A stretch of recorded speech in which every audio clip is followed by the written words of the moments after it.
Hello friends, in today's video we will discuss in detail a very important topic of modern history called Second Carnatic War. In the previous video we covered the entire background of the Second Carnatic War, where we saw how and why these two teams were formed, in which Muzaffar Jung, Chanda Sahib and French East India Company were on one side and Anwaruddin, Nasir Jung and British East India Company were on the other side. In the year 1748, Muzaffar Jung and Chanda Sahib started moving towards the capital of Carnatic, Arcot, with their army. Anwaruddin knew that once this army reached Arcot, then it would not be able to save Arcot from being captured. So Anwaruddin reached Ambur with all his preparations so that he could stop Muzaffar Jung and Chanda Sahib on the way. And a very dangerous battle took place here, named Battle of Ambur 1748. With this battle, the Second Carnatic War started. Anwaruddin was killed in the Battle of Ambur, and after that Chanda Sahib became the next Nawab of Carnatic. The most important role in Chanda Sahib becoming the Nawab was of the French East India Company. So that's why Chanda Sahib gave 80 villages around Pondicherry to the French East India Company. So with the Battle of Ambur, the British team got 1 wicket down and the score was 1-0.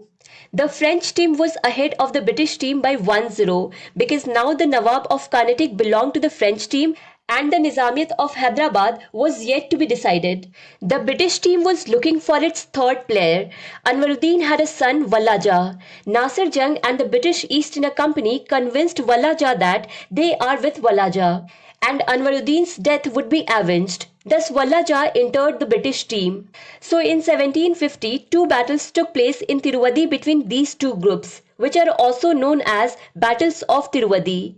But in both these Battles of Tiruvadi, the French team had the upper hand. And after this, the British team got very bad here.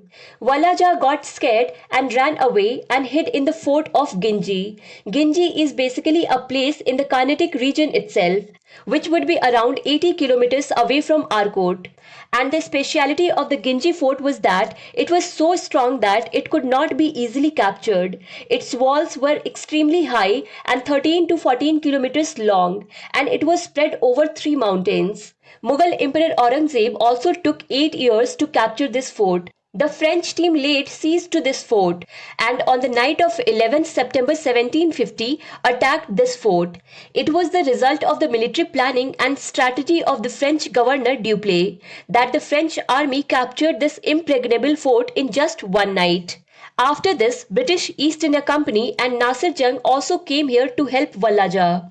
And in this way, both British team and French team came face to face. And the Battle of Ginji broke out. In the Battle of Ginji, once again the French team overpowered the British team. During this Battle of Ginji, French Governor Dupleix managed to get a special person of Nasir Jung to his side. And the result was that on 16th December 1750, Nasir Jung was killed by his own man. Muzaffar Jung benefited the most from this because the way to become the Nawab of Hyderabad for Muzaffar Jung was cleared. Thus on December 1750, Muzaffar Jung was officially declared as the Nizam of Hyderabad. And once again, another player of the British team had gone out of the field. And now the Nawab of Carnatic and the Nizam of Hyderabad both were the people of French team. Thus now the French team was leading by 2-0 over the British team. Now because Dupleix and the French East India Company had an important role in Muzaffar Jung becoming the Nawab, so in return for this favour, Muzaffar Jung gave a lot of territories around Pondicherry to the French East India Company and also handed over the famous town Masulipatnam to the French East India Company. 5 lakh rupees were distributed among the French East India Company and French troops. 20 lakh rupees were given to Dupleix separately, and at the same time he was appointed as the governor of the Mughal dominion from Krishna to Kanyakumari. But the French team was now being troubled by only one concern, that where did Wallaja disappear? Because the Battle of Ginji happened because of Wallaja was hiding there. But even after the Battle of Ginji, nothing was known about Wallaja. And it was very important to know this because if Wallaja was left alive, he would have become a threat to Chanda Sahib at some point of time. Then the news came that Wallaja is now hiding in the fort of Trichinappalli. You can get a little idea of the location of Trichinappalli in the map. You can see that Wallaja had come far away from Ginji. So the French team was preparing to go to Trichinappalli. But in the meantime, the news came that Muzaffar Jung, who had gone to fight against the Afghans in the Battle of Lucky Reddy Palli Pass, was killed there. So now not only a player of the French team was out, but the chair of Hyderabad also became vacant. So in such a situation, the French East India Company met Salabat Jung, the Nizam of Hyderabad. Salabat Jung was the son of Asaf Jah I and the younger brother of Nasir Jung. Now Salabat Jung has come under the favour of French East India Company. He handed over the entire northern Sarkars to the French East India Company. Basically, the northern Sarkars are the four districts of Andhra Pradesh. These four districts are Mustafanagar, Illore, Rajamundry and Chikakol. So in the form of Salabat Jung, a new player is entered in French team. Now let's once again look at the scoreboard. The score is still 2-0 and the French team is leading by 2-0 from the British East India Company in the Second Carnatic War. So now the French team can go towards Trichinappalli in search of Wallaja without any tension because Wallaja was hidden there. The French team surrounded the fort of Trichinappalli in July 1751. Along with Wallaja and his army, the troops of the British East India Company were also completely trapped in the fort of Trichinappalli. But there was a small officer of the British East India Company, Robert Clive. Robert Clive was working as a captain in British East India Company at that time.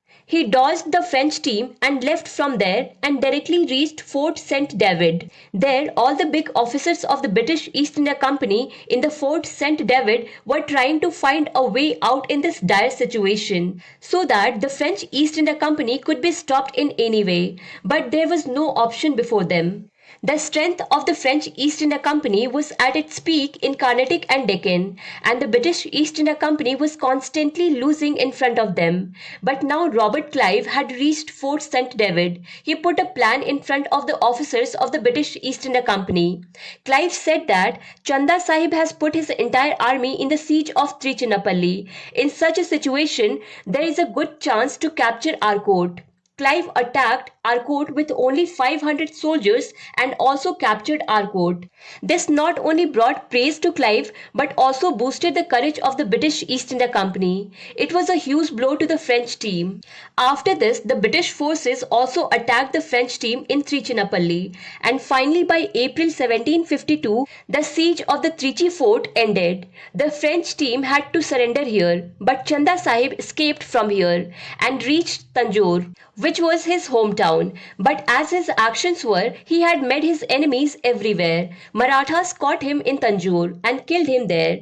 Chanda Sahib is now out of the field and Wallaja became the Nawab of Carnatic. Now there were two players in both the teams. And the score was also on par. The Nizam was of the French team and the Nawab was of the British team. With great difficulty, the British East India Company stood equal to the French East India Company in the Carnatic War by 1-1.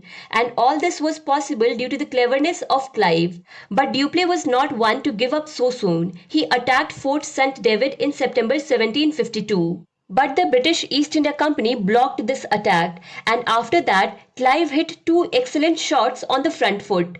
In the last few months of 1752, Clive captured the French forts in Covelong and Chingalpate. But Dupleix was still not ready to accept his defeat. He attacked the British team in 1753. Both the teams started moving towards each other, and both these teams had three battles in Trichinappalli. Not only did the French team face defeat here, but the most shameful thing was that the French commander M. Ostrach was also captured by the British team. It was a matter of great shame for France. The French government called Dupleix back to France and put the entire blame for the defeat of Trichinopoly on him. In India, instead of Dupleix, M. Godeu was sent. Godeu was directly instructed to negotiate with the British East India Company as soon as he reached India so that this war could stop. In January 1755, there was a conditional peace agreement between the British East India Company and the French East India Company.